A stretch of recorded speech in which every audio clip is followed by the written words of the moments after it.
Yeah, he was at 43% with independents. with independents. Yeah. Which, I mean, that's the game. Yeah. I mean, if that's really true. So Yeah, yes, I think you have some valid points. I do think that the thing Andy has going for him more than anything is that he's authentic. Well, yeah, you get what you get. What you with see is Andy. what you get. Yeah, and Andy understands the grassroots piece, and he's not gonna show up to a VFW in a Range Rover, Right. you know, Right. with lots of jewelry, and I like Karen. Karen, I love you, but you've got to change that. You've got to change that impression. And first impressions are, and I had this conversation with a candidate down in Tucson some years ago. This person asked me to meet them for breakfast, and they showed up in a red BMW. And I said, "What is that?" And the person, I won't say he or she, person said, "What do you mean?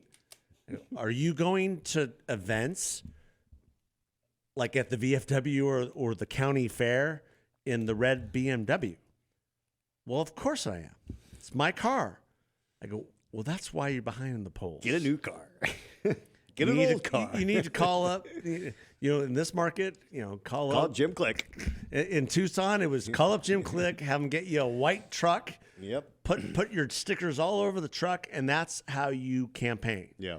In this market, call up the Earnhardts. Yep. Get a white truck, or Suburban or Escalade, whatever it is. Not an Escalade. Do not show up in Don't an get Escalade. an Escalade. But just a nondescript vehicle, and you know, one thing that Trump does very, very well. Everyone knows he's the richest guy on the planet, but when he shows up to an event, he's got his tennis shoes, his khakis, his crazy, you know, those MAGA hats aren't like, you know, really expensive things. Right. You know, they fall apart. And he's got his white shirt and a sport coat. People can relate to that. Yeah. That's just normal. And that's the sort of approach you need to have with the grassroots. Right. Being You relatable. know, they don't care how much you know until they know how much you care. Exactly. Thank you, Morton Blackwell. That's right. That is exactly, You know, exactly and right. it's an important part of campaigning that I think a lot of candidates miss. Yeah. So Now- and Andy does understand that for Yeah. sure.